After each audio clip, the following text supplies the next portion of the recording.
you aware that you are now a meme? From Yeah, yeah. Are you aware of that? Yeah, I saw somebody said it to me. It was a stressful day, I must say. It was a Have stressful you day. gotten over that? Like, No, no. it's still, As yeah. a sportsman, it's hard to swallow that pill because I don't feel like they really gave it their all and Yeah, yeah. they didn't leave everything out there on the field, all the players. So it really resonates in a bad way with me. Yeah, no, what do you make of the people having an issue with them going to party afterwards, after the match? Yeah, of course. I'm one of them too. Why would you? There's no way. That means they didn't care.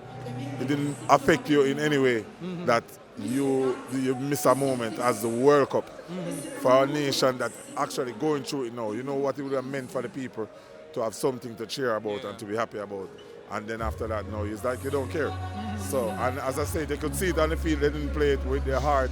And so it's just one of the things. And as a sportsman, I said it's really rough to watch. And say. So you're hopeful that there's another chance for them to qualify? Look, tell you the truth. Tell you the truth. Oh, Tell you the truth. If this was the easiest one and we make it slip away, me can't do the next heartbreak. To follow up on this, I'll watch, but we can't get deeply invested again.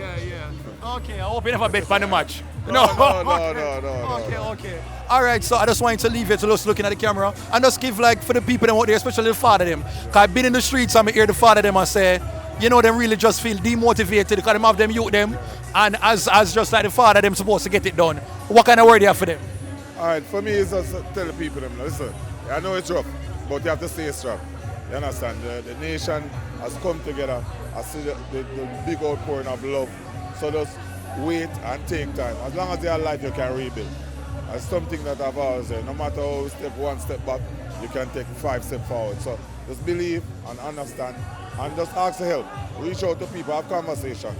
Because some of my time just talking to people and having a conversation is very good. So stay strong. All right.